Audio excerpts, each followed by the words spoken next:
Well, the high school football season begins this weekend, and the Fairfield Mules will be trying to get back on top of the Black Diamond Conference as they will open up their season at home at the Train Yard against the El Dorado Eagles.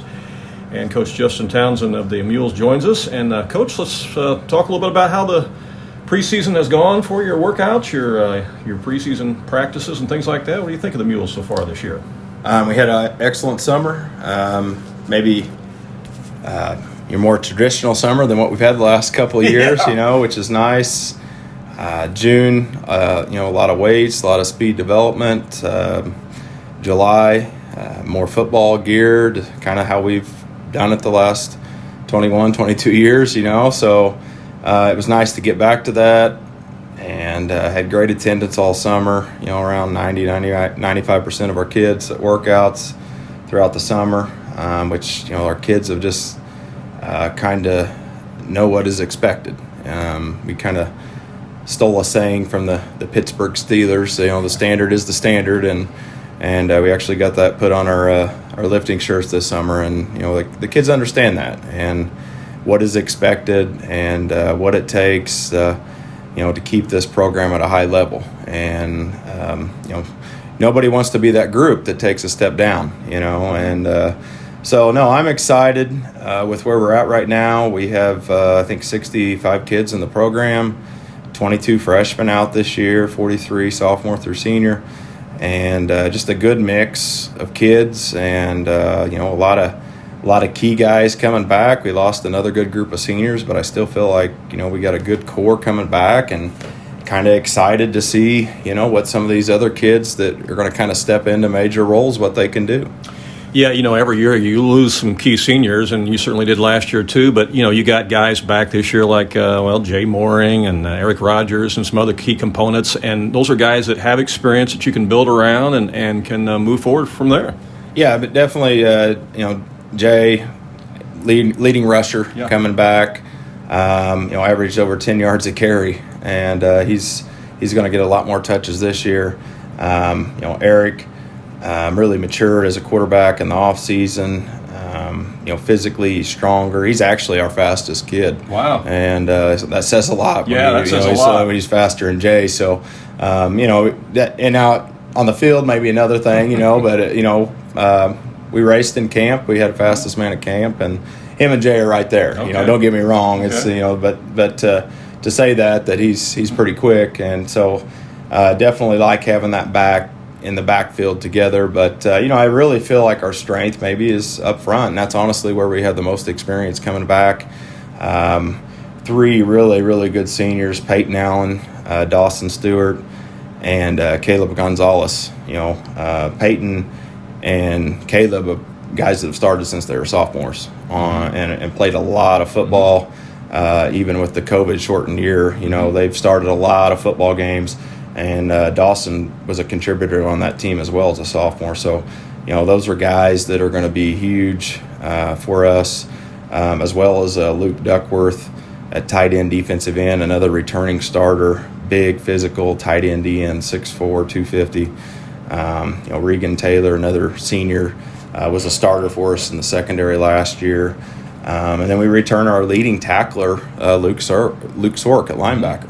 Another guy that probably use a lot more on offense as well this year. So, it's definitely the cupboard isn't bare. There's a good core group of guys. I will say might have a few more guys going both ways this year than the years past. But that's kind of still yet to be determined. We kind of went into the goal at camp, to see, is it more of a benefit to have some of these guys going both ways, or can we develop some of these younger guys to play one way and we get more out of that guy one way? Mm-hmm. And we've found that maybe there's a couple guys that we can see the benefit of them just playing one way, that they're going to be really, really effective on one side of the ball, and then there's some other guys that are just too dang good, quite frankly, to keep off the field, especially when you're a 2A, 3A football team. That's just part of it. Well, and in 2A, 3A football, the numbers are always so key. And you've always been so good at having great numbers for a school your size. And you've mentioned 65 again this year and 22 freshmen. I mean, to me, that's outstanding. Yeah, it's great. And it's I think a lot of it's, we got stability in the program. I have 8 on my coaching staff this year, and I've actually had a couple guys come back that had to, go away for a few years, and they're come back either in a volunteer capacity or paid capacity, picked up a few former players. And so that's stability in the program. We're still playing freshman football. We play a freshman schedule. Even if it's 4 to 6 games, those guys are playing freshman-only football. And the reality is most of the teams in the Black Diamond Conference are not playing freshman football. So I always view it as those are 6 games that nobody else in the conference is playing. That's game experience that nobody else in the conference is getting. And then on top of that, they're still playing fresh soft football on Mondays. And so I think that's a lot of it. That keeps the kids coming back. Our sophomores this year, freshmen last year, they're playing Murfreesboro. They're playing Harrisburg. They're playing Benton, schools that are just a little bit bigger and established programs and usually have 30, 35 kids out. And sometimes we take our lumps on the freshman level, but then those kids come back as sophomores and they get into fresh soft play in our conference, and it really shows. And I think this year is going to kind of show, I'm hoping, at least I've seen it in practice, I think those guys are much improved on the sophomore level. And the other side to that is a lot of our sophomores are going to play JV football. We aren't going to have a lot of those kids step up to the varsity level other than maybe in special teams or a backup role or maybe spell a guy for 4 or 5 plays. So they can develop on that JV level. We don't have to throw them into the fire, so to speak, when they're not quite ready. We can bring them along. And I think that's another reason we've been able to keep that number up there, Yeah. You've been doing this a long time. What is it, 23 years now? Somebody said 23, somebody said 22. I think it's 22 maybe. I started in 2001, so it's season of 22, so I guess 22. Yeah. 22 well, years. I'm sure you can remember when you were the young guy, the young coach in the conference, the rookie guy, and now you're the veteran out there. I mean, you really are. Yeah, and it's definitely a different feel, and I see some really young guys in our conference, the Gordon kid down at CZR, and as crazy as people think that sounds, I wasn't much older than him, really. Coach Vaughn down at Hemco, I think he's 24, 26. He's not much older, and so there's definitely youth movement, and sometimes that's a positive thing because a lot of times those guys are high energy, and I can remember being like that, and it's kind of funny to hear some of the guys on my staff now that had me as a young coach and how I've changed a little bit, and they seem to think I'm a little bit more mellow, and they say I guess at times I have my moments now, but it's not as often. But definitely you change a little bit, and you live and you learn, and of course, I mean, every coach would say you'd love to know back then what you know now. Absolutely. I mean, I think back to the very first group I coached in 2001. I was the 4th head coach in 4 years, and that group was a pretty talented group. And we went 1-8, but we were competitive in every single game. We were in the old NEC that was just lights out. Yep. Our non-conference games were Robinson, Newton, Paris, who was twice our size. Wow. So we were just playing murderer's row, and I mean, there was a reason that nobody wanted the job that I took. But even though we only won 1 game, we were competitive. Right. Yeah. And looking back, I mean, that was a big reason we were able to kind of jumpstart things. And a lot of those guys are coaching junior league right now, and I'm even kind of working a little bit with those guys now. So it's kind of neat to see that coming full circle now, and.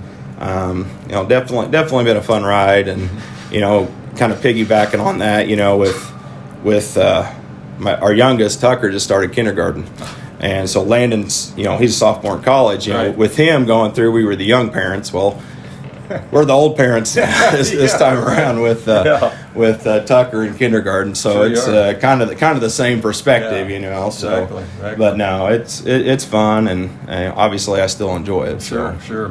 Let's talk about the Black Diamond Conference. The conference this year, at least your schedule, is stacked right out of the gate. You have got 5 games right out of the gate against 5 quality football teams that, hey, there's no night off. No, I feel like, and I think it showed last year, and I know Coach Shadowins hits on it about any chance he gets, is, we had, I think 3 teams win playoff games last year, and I think this year is going to be one of those years where it's going to happen again.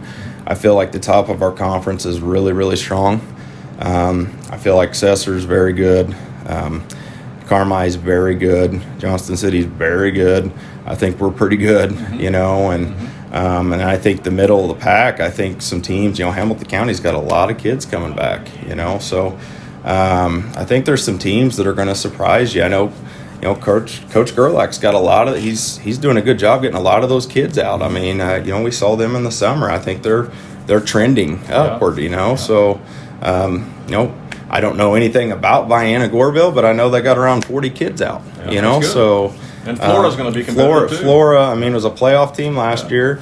Their skill guys are very good. I'm very familiar with their skill guys. So, it's just, I think as a whole, the conference is trending up. And, so much of it goes back to playoff placement. It's such a big deal for Cesar if they can, get put into 1A. And same thing with JC, depending on where they go and even where we go, if you can, maybe with some of these schools dropping and not fielding varsity teams, or some of these schools dropping and going 8-man, and it would be interesting over the next couple of years to see where 1A and 2A and 3A kind of drops and goes, and that goes to matchups as well. But I just feel like the overall top part of the conference is going to be super competitive.